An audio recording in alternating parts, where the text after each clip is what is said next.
Hi everyone, I'm Any New Province, and this week we're playing Golgari Aristocrats for Net Benefits, the series where we explore the benefits of net decking in Pauper. This week's 5-0 league results for Pauper were very exciting. There were 2 Aristocrats lists with 5-0s. While I can't wait to explore how Aoki's broke Rakdos Aristocrats, I really want to try out this Golgari Aristocrats by Vampire Garlic Pizza this week. Before I get into the deck tech, I just want to remind you that you can like the video or subscribe to the channel down below. I'd seriously appreciate it. It's a great way to let me know you've enjoyed everything, and it really encourages me to keep making great Pauper content. Alright, let's have a look at Golgari Aristocrats. The most important thing for a Golgari Aristocrats brew is the 2-for-1 creatures it can sacrifice multiple times and go wide with in the early game. VGP's innovation starts right here with a card I'm not used to seeing in Golgari Aristocrats, Butcher Ghoul. Butcher Ghoul costs 1 and a black for a 1/1 with Undying, which means when it dies, if it doesn't have a +1/+1 counter on it, it returns to the battlefield with a +1/+1 counter on it. It's a 1/1. While I'm used to seeing Sultai Emissary in this slot, I know Butcher Ghoul has interesting synergies with not only the sacrifice outlets in our deck, but also one of our pieces of card advantage. This is a really interesting innovation. Next we have Brindle Shoat, another critical piece of any Golgari Aristocrats deck. Brindle Shoat costs 1 and a green for a 1/1, and when it dies, you create a 3/3 green boar creature token. Like most of Aristocrats creatures, Brindle Shoat isn't very exciting on its front side. It's just a 1/1. However, if you can buy it back, you can keep sacrificing it to make 3/3 beasts, which are a lot better at attacking. Next we have Nest Invader, which costs 1 and a green for a 2/2, and when it enters the battlefield, you create a 0/1 colorless Eldrazi spawn token that has sacrifice this creature, add colorless mana. The Eldrazi spawn token that comes along with Nest Invader is super important. It provides important edict fodder. It's a warm body to sacrifice to our sacrifice outlets itself, and you can sacrifice the Scion without any outlet on the battlefield if you need to enable one of our pump spells. Next up, we have Young Wolf, the typical 1-drop for Golgari Aristocrats. It costs 1 green mana for a 1/1 with Undying, and just like Butcher Ghoul, if it doesn't have a +1/+1 counter on it, when it dies, it returns with a +1/+1 counter. We've seen Young Wolf in many 5-0 lists before, but we're much more used to seeing it in mono green Stompy. I'm hoping we see a lot more Golgari Aristocrats decks featuring this card soon. Finally, our last piece of sacrifice food is Blister Pod. It costs 1 green mana for a devoid creature, which means technically it's colorless, kinda nice, it can attack through Guardian of the Guild Pact, and when it dies, you create a 1/1 colorless Eldrazi Scion token. It has sacrifice this creature, add a colorless mana. Again, we have 2 bodies here to sacrifice to our sacrifice outlets, but Blister Pod has a little utility over Nest Invader as a ramp creature as well. If we can get that Scion token out as early as turn 2, we can start rushing out 2 of our 2-drops on turn 3. Next up, we have all the rewards for sacrificing creatures at all, starting with Mortician Beetle. This recent downshift is definitely contentious when it comes to Pauper Aristocrats, but if you've ever played against it in a deck that can really leverage its ability, you know how huge and scary it can get. Mortician Beetle costs 1 black mana for a 1/1, and whenever a player sacrifices a creature, you may put a +1/+1 counter on Mortician Beetle. Our first sacrifice outlet is going to do a great job at enabling Mortician Beetle's morbid interest. This is Carrion Feeder. It costs 1 black mana for a 1/1 that can't block, and you can sacrifice a creature to put a +1/+1 counter on it. While you're eating up all of those 2-for-1 creatures, Carrion Feeder is going to get bigger and bigger until your opponent can't do anything about it. Mortician Beetle will be sitting right alongside it, getting huge. It's just going to create a completely unreasonable board state. Finally, our last cannibalistic creature is Bloodthrone Vampire, costing 1 and a black for a 1/1, and whenever you sacrifice a creature with it, it gets +2/+2 until end of turn. Bloodthrone Vampire loses a lot of utility in that it loses its bonus from sacrificing creatures as the game goes on, but if you can get it big enough, you can win the game in a single turn by using our next sacrifice outlet, Rite of Consumption. Rite of Consumption costs 1 and a black, and as an additional cost to cast it, you sacrifice a creature. Rite of Consumption deals damage equal to the sacrificed creature's power to target player or planeswalker. You gain life equal to the damage dealt this way. If you can play a couple of 2-for-1 creatures on the first couple of turns of the game and then commit a Bloodthrone Vampire while keeping it alive long enough to get a huge attack in, Rite of Consumption is going to close the game out on your second main phase almost every time. We're used to seeing Golgari Aristocrats decks succeed by running very few lands and just running very well as the game goes on. However, Vampire Garlic Pizza's innovation and card advantage for this deck may have been what got them the 5-0. Our first card advantage spell is Lead the Stampede, which costs 2 and a green for a sorcery, and it allows you to look at the top 5 cards of your library, reveal any number of creature cards from among them, put them into your hand, and put the rest on the bottom of your library in any order. We're going to be ahead against control decks that are trying to 1-for-1 our creatures in the first place. Most of them come along with a second body. However, if we resolve a Lead the Stampede and draw into 5 more, there's just no way that control deck is crawling back. Next up, we have 2 copies of Scar Scale Ritual, that cool card advantage spell that synergizes with Butcher Ghoul that I mentioned earlier. Scar Scale Ritual costs 1 and a hybrid Dimir mana, meaning you can pay blue or black for it. It's a sorcery, and as an additional cost to cast it, you put a -1/-1 counter on a creature you control. It draws you 2 cards. Our deck mitigates the downside of Scar Scale Ritual very effectively with all of our Undying creatures that even benefit from it, or just a Mortician Beetle or Carrion Feeder that's already huge. Drawing 2 cards for 2 mana is super powerful. Next up, we have a couple more spells that allow our creatures to be resilient if they weren't resilient enough in the first place. They come in the form of pump spells and some recursion. First, we have Hunger of the Howl Pack, which costs 1 green mana for an instant and puts a +1/+1 counter on target creature, which would kind of suck, but it has the Morbid ability, which means you put 3 +1/+1 counters on that creature instead if a creature died this turn. We'll have no problem having a creature die at instant speed, sometimes in combat, making things a nightmare for our opponent if they think we have this card in hand. Next up, we have Rancor, my favorite pump spell in the Pauper format, even if it is an aura. Rancor costs 1 green mana for an aura that enchants a creature and gives it +2/+0 and trample. Whenever the Rancor goes to the graveyard, it goes right back to your hand so you can put it on a creature again. Finally, we have Unearth, which costs 1 black mana and returns target creature card with converted mana cost 3 or less from the graveyard to the battlefield. If you can't do that, you can just cycle it away for a new card for 2 generic mana. Unearth is even better in this deck than most because almost every creature it returns is going to be crucial to our plan. Either it's going to get back that sack outlet we need, or it's going to get back a resilient creature that's going to have to die multiple times again if our opponent wants to deal with it. Our last non-land card is a single copy of Tragic Slip. It costs 1 black mana for an instant and gives target creature -1/-1 until end of turn, which won't kill anything, but this has Morbid, which means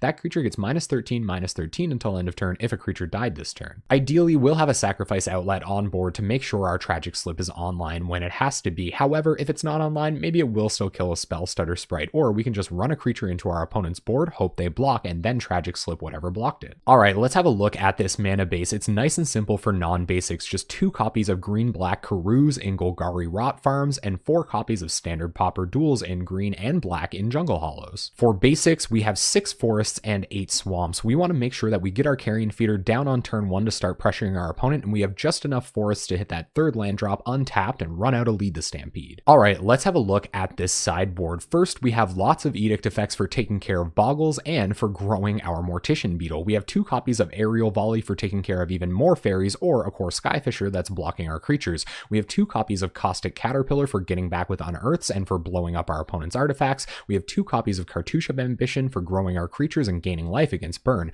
We have 2 copies of Evil Presence for controlling Tron's mana base. We have 2 copies of Scattershot Archer for killing fairies before they can counter our spells, and 2 copies of Shrivel if our opponent is going wide with elves or tokens. And there you have it, Golgari Aristocrats by Vampire Garlic Pizza. Probably the best Moto username I've ever heard. We're going to take Vampire Garlic Pizza's deck into a league at twitch.tv/AnyNewProvince this Wednesday night at 7 p.m. Atlantic time. We're there every Wednesday night playing competitive Pauper decks. Before I go, I just want to remind you that you can like the video or subscribe to the channel down below. I'd seriously appreciate it. It's a great way to let me know you've enjoyed everything, and it really encourages me to keep making great Pauper content. Thank you so much for watching. I hope you enjoyed this deck tech, and hopefully I'll see you on Wednesday night.